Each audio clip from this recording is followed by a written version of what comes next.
सबसे पहले आप सभी को गोवर्धन पूजा की हार्दिक शुभकामनाएं।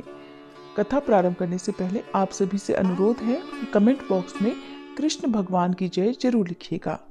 गोवर्धन पूजा का त्योहार हर साल कार्तिक मास के शुक्ल पक्ष की प्रतिपदा तिथि को और दिवाली के ठीक अगले दिन मनाया जाता है। इस दिन गोवर्धन और गौ माता की पूजा विशेष रूप से की जाती है और लोग अपने घरों में गोबर से गोवर्धन पर्वत का चित्र बनाकर गोवर्धन भगवान की भी पूजा करते हैं और भगवान कृष्ण की पूजा करते हैं। आज गोवर्धन पूजा के इस शुभ अवसर पर सुनिए गोवर्धन पूजा की कथा। पौराणिक कथा के अनुसार कहा जाता है कि एक बार अपने बचपन में नटखट कान्हा जी जब ग्वाल वालों के साथ खेलकर घर आए, तब मैया यशोदा घर में तरह तरह के पकवान बना रही थी।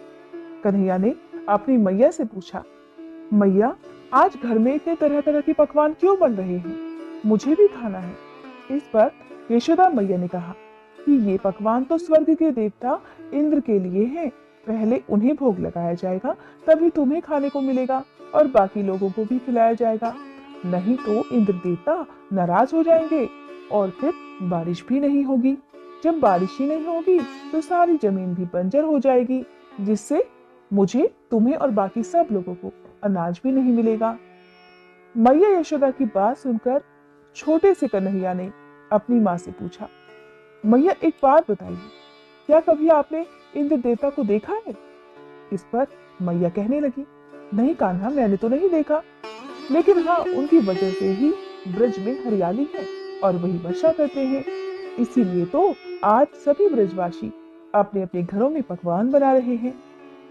मैया की बात सुनकर कान्हा ने कहा, माँ, इस बार आप मेरे भगवान की पूजा करना, जो कि आपको दिखाई भी देगा और आपसे पकवान भी मांगकर खाएगा। अब कन्हैया ने अपनी ये बात जाकर नंद बाबा और ब्रज के सभी लोगों के सामने रखी। कन्हैया की बात सुनकर सभी ब्रजवासी और नंद बाबा कहने लगे कि हम तो कई वर्षों से देवराज इंद्र की ही पूजा करते आ रहे हैं और इस बार हम कृष्ण के देवता की पूजा करेंगे। इस बार हम सब वही करेंगे जो कि कान्हा कहते हैं, जिससे खुश होकर और अधिक वर्षा हो। अब कान्हा सभी ब्रजवासियों को लेकर गिरिराज पर्वत यानी कि गोवर्धन पर्वत के सामने खड़े हो गए और वहां पहुंचकर सभी ने कान्हा से उनके देवता के बारे में पूछा। तभी कान्हा ने जोर से आवाज लगाई और कहा, हे गोवर्धन नाथ, सभी ब्रजवासी आपको भोग लगाने के लिए पकवान और तरह तरह के व्यंजन लाए हैं। तभी गोवर्धन पर्वत में से श्री गोवर्धन नाथ जी ने देवता के रूप में सभी को दर्शन दिए और सभी से पकवान मांगकर खाया। अपने हाथों से गोवर्धन महाराज को भोग लगाकर सभी ब्रजवासी तो धन्य हो गए, वे सब प्रसन्न थे। लेकिन जब ये बात इंद्र देवता को पता चली तो वो बहुत नाराज हो गए। देवराज इंद्र ने कहा, एक छोटे से बालक के कहने पर सभी ब्रजवासियों ने आज मेरी पूजा नहीं की और एक पर्वत की पूजा की है। और इस प्रकार क्रोध में आकर देवराज इंद्र ने ब्रज में मूसलाधार बारिश शुरू कर दी।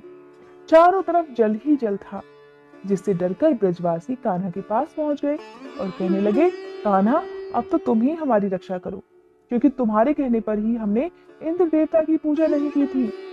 तब कान्हा ने सभी को गोवर्धन पर्वत पर चलने के लिए कहा। अब सभी ब्रजवासी और यहाँ तक कि गाय और उनके बछड़े भी सब गोवर्धन पर्वत पर जाकर इकट्ठा हो गए। चारों तरफ केवल जल ही जल दिखाई दे रहा था। सभी ब्रजवासी भयभीत थे। इस प्रकार भयभीत ब्रजवासियों को देखकर कान्हा ने गोवर्धन पर्वत को देखते ही देखते अपनी तर्जनी उंगली पर उठा लिया, जिससे संपूर्ण ब्रजवासियों को इंद्रदेव के प्रकोप से बचा लिया। उधर नाराज हुए इंद्रदेव ने ब्रज में लगातार 7 दिन और 7 रात मूसलाधार बारिश की और जब स्वयं इंद्र के पास जल समाप्त हो गया, तब उन्होंने सोचा अब तक तो ब्रज खत्म हो गया होगा और पूरी ब्रजनगरी जल में डूब गई होगी। ये सब देखने के लिए जब इंद्रदेव ब्रजभूमि पर आए तो देखा ब्रज में तो कहीं से कहीं तक प्रलय का कोई निशान ही नजर नहीं आया और यहाँ तक कि ब्रज में तो धूल मिट्टी उड़ रही है। ये सब देखकर इंद्रदेव बड़े हैरान रह गए। थोड़ी ही देर में उन्होंने देखा कि कृष्ण ने विशालकाय गिरिराज पर्वत को अपनी उंगली पर धारण किए हुए था। इस दृश्य को देखकर इंद्रदेव कृष्ण के पैरों में गिर गए। अब उन्हें मनाने के लिए कृष्ण को ऐरावत हाथी और अन्य कई वस्तुएं भेंट की, लेकिन कान्हा जी तो नहीं माने।